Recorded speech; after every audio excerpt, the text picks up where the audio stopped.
చనిపోయిన ఇంద్ర ఆత్మ శాంతించాలని అర్జున్ ప్రసాద్, సుభద్ర ఇద్దరూ కలిసి ఇంద్రకి కర్మ పూజ చేస్తూ ఉంటారు. ఇంద్ర చనిపోయిన విషయం నువ్వు మా దగ్గర దాచినందుకు గాను నువ్వు ఇంద్రకర్మకి రాకూడదు.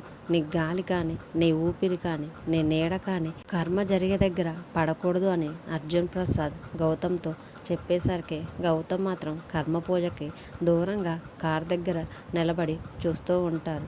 అప్పుడే పంతులు గారు అర్జున్ ప్రసాద్ చేత ఒక్కొక్కటిగా పిండం పెట్టిస్తూ ఉంటారు. తర్వాత అయ్యా పూజ అయిపోయింది, మీరు వెళ్ళి తర్పణం వదిలి రావాలి అని పూజారి గారు అర్జున్ ప్రసాద్కి చెప్పేసరికి అప్పుడే అహల్య గారు కూడా అక్కడికి వస్తారు.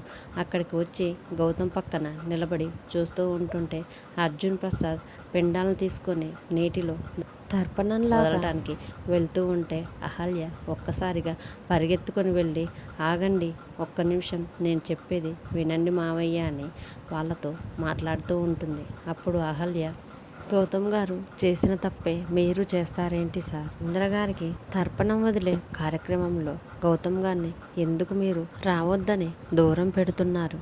ఒక తండ్రిగా మీరు ఇంద్రగానికి తర్పణం వదులుతున్నట్టే ఒక సోదరునికి తర్పణం వెళ్ళాల్సిన బాధ్యత గౌతమ్ గారికి కూడా ఉంది కదా సార్ అని అహల్య అర్జున్ ప్రసాద్తో అంటూ ఉంటుంటే గౌతమ్ మాత్రం దూరం నుంచి చాలా బాధపడుతూ ఉంటాడు.